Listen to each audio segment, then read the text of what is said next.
Carol, interest rates. Obviously, as you have taught us so many times, the Fed has to raise interest rates to try to restrain inflation in some way. Otherwise, we're going to have hyperinflation. It's going to get ridiculous. They've already jacked up rates a lot. People were already hurting. Do they have to keep jacking up rates? Can they stop doing that now? Or are we just absolutely turbo screwed from every direction? Okay, so you have to understand that before the Great Recession financial crisis in 2007, the Fed fund target interest rate was like somewhere around 5+%.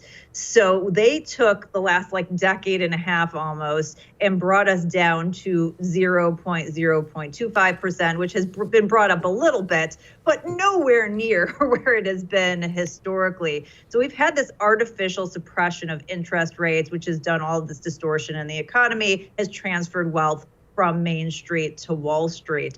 So, in terms of them normalizing it, long term is probably a good thing. But what's going to happen is that they're going to go, wow, we're in a panic mode. We set these houses on fire. Now we need to look like we're doing something. So they're going to raise the interest rates at a very quick clip.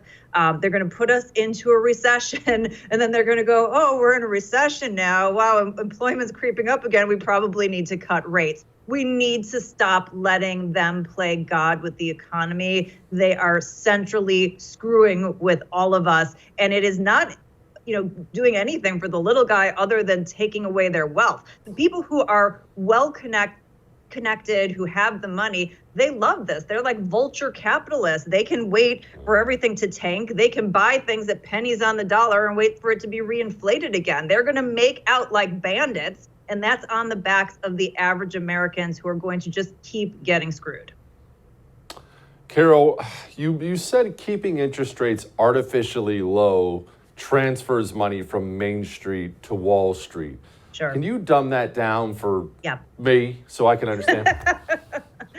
Of course I can. Well, boys and girls, when you keep interest rates artificially low, if you think about somebody who is a saver or a retiree, they're looking to keep their money safe, right? They don't want to take risks. And so normally they would put that in the bank, they'd earn a couple of percent interest, and hopefully that would, kind of keep up with the standard of living.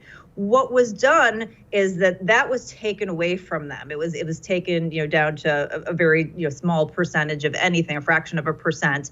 And all of this cheap capital was then given to these big corporations who went out and used it to buy up more assets, to compete with you for your home, to compete with small businesses, to raise their valuations. So it inflated the asset prices of the people who are already wealthy or well-connected. But if you were somebody who's just trying to get by, to save, you didn't have the ability to participate in that. In order to try to participate in that, to try to keep up your standard of living, you would have to take on more risk to even come close.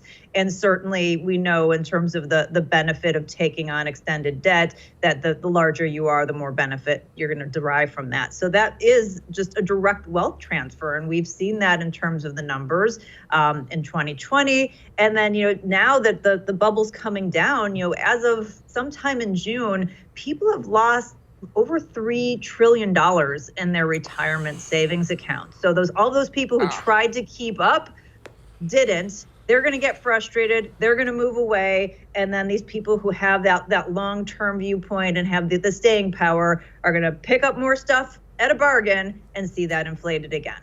Wealth transfer. Golly. Look, I'm married. I know all about long-term debt. Carol Roth, go buy her book, The War on Small Business. Thank you, Carol. I appreciate you. Don't miss Jesse Kelly Breaks History, The Forgotten Genocide. The first episode of a new series available now exclusively for First TV supporters. Visit the First TV app or thefirsttv.com to subscribe and start watching today.